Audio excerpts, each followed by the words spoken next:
Hi guys, welcome to Drum Dog, and today we are checking out 3 essential Latin grooves.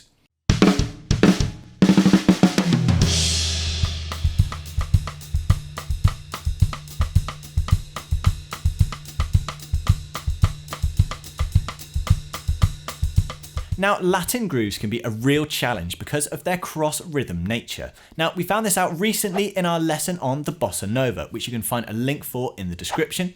Now, you will recognise some parts of this, especially that foot pattern from our Bossa Nova lesson, as that samba foot pattern, where we're going kick, hat, kick, kick, hat, kick, kick, hat, kick, kick. And as well as that, we're playing the same pattern up in that right hand on the ride cymbal. 1, 2, and 3, 4, and 1, 2, and 3.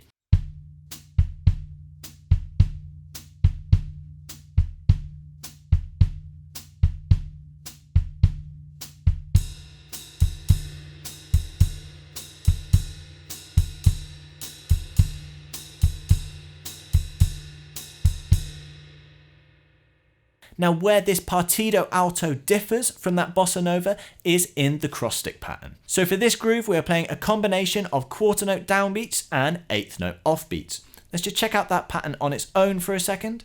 1, 2, 3, 4. 1, 2, 3, and 4, and 1, and 2, 3, 4. Looped round a couple times. 1, 2, 3, and 4, and 1, and 2, 3, 4. 1, 2, 3, and 4, and 1, and 2, 3, 4.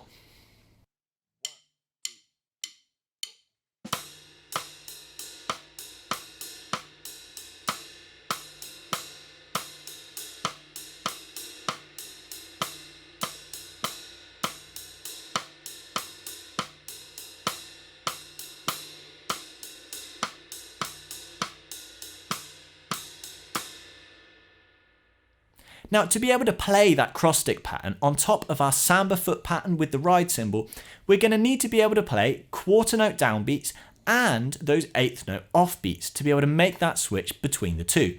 Now, it's definitely worth practicing these two on their own, just those downbeats and just those upbeats, before we take it to this whole Partido Alto pattern. So let's try those out.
Now on to our second Latin groove for today, and we are checking out the Naningo.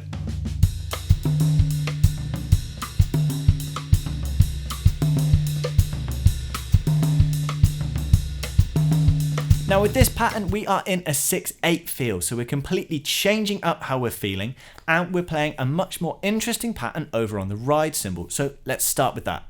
Our ride cymbal pattern is a 2-bar pattern in our 6/8 time and sounds a little bit like this. Now it can sound a bit alien at first, so do take the time to get a feel for how this is moving through the bar.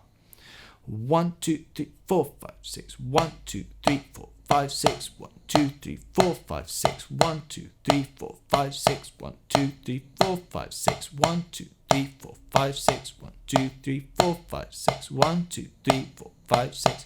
2, 3, 4, 5, 6, 1.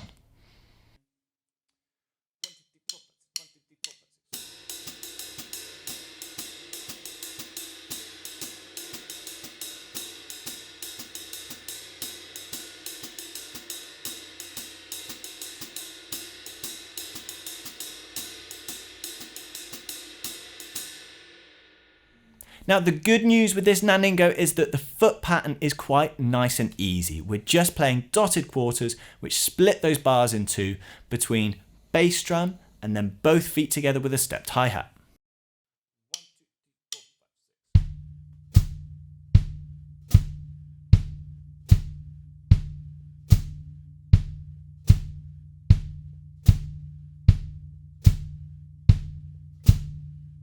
Now our final step with this groove and our final limb, our left hand, really brings this groove to life and makes it recognizable as what it is.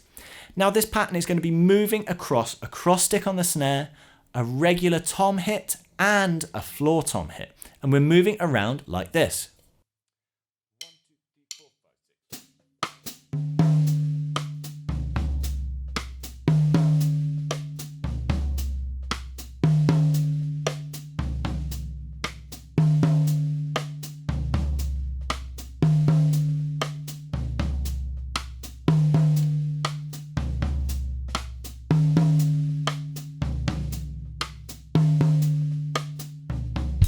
The most challenging part about this groove is the way the two hands move around each other. While some notes are in unison, in our second bar we find some notes in that left hand jumping off of the ride cymbal.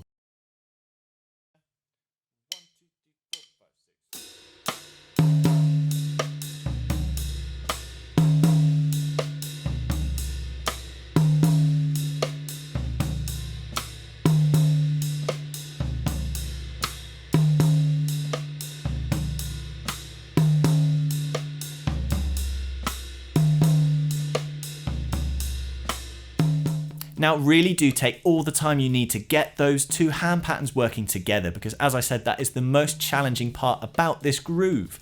But once we've got that feeling good, let's drop that bass drum back in there to hear that full picture again.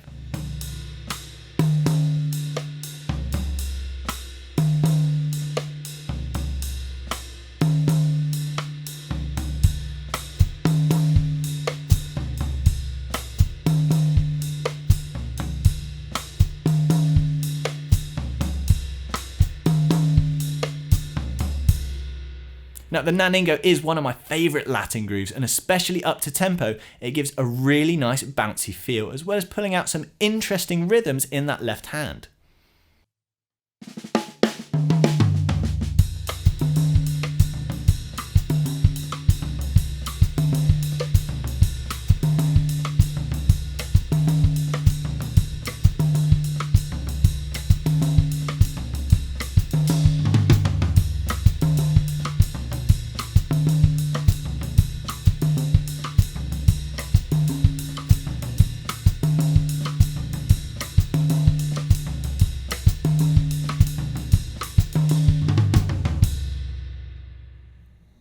Now our third and final groove for today's lesson brings us back into 4/4 and into a more linear groove for the Songo.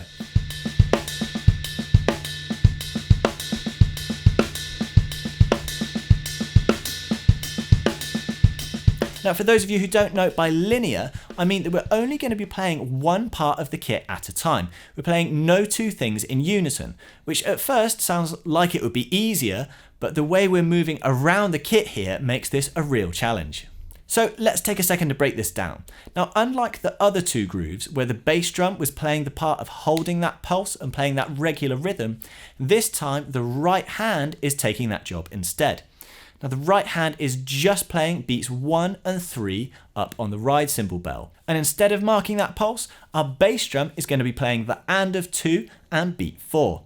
So let's check out that ride cymbal pattern and that bass drum together. There's a 1, 2, 3, 4. 1, 2 and 3, 4. 1, 2 and 3, 4. 1, 2 and 3, 4. 1, 2 and 3, 4.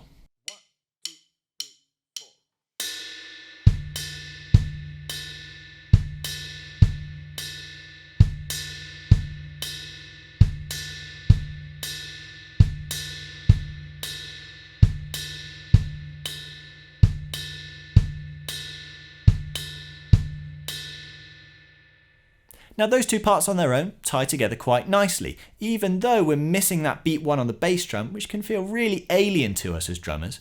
But this beat really does come to life when we add in the left hand on the snare. Now the snare drum is actually filling in every single gap that is left by the ride cymbal and the bass drum, except the and of 1 in the very first bar. So that's a lot of snare drum notes to fill in. But as well as that, in this groove, one thing that's super crucial is the dynamics on that snare drum. We only want to accent the last note of each bar on that snare. Now, while that can be really confusing to talk about, seeing the notation really spells out how this one works.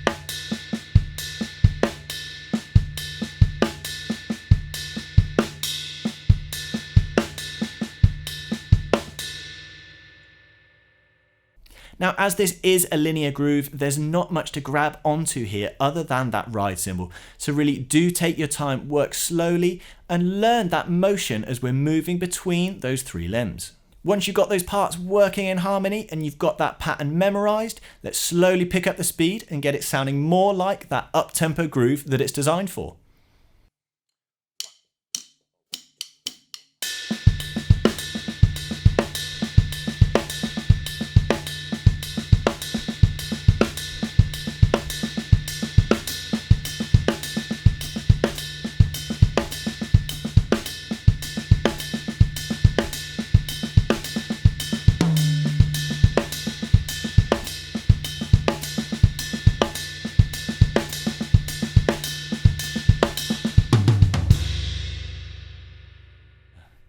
Now, between those 3 Latin grooves we've looked at today, that should get you out a lot of trouble in a few situations that we could find ourselves with Latin drumming.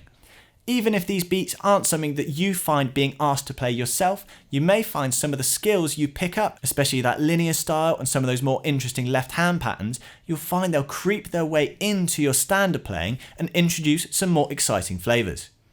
Now, I really hope you guys enjoyed this lesson and enjoy these Latin grooves as much as I do. I find them super satisfying to play. If you're interested in more lessons and full-length lesson packs, don't forget to check out our website, drum.dog, and we'll see you again soon.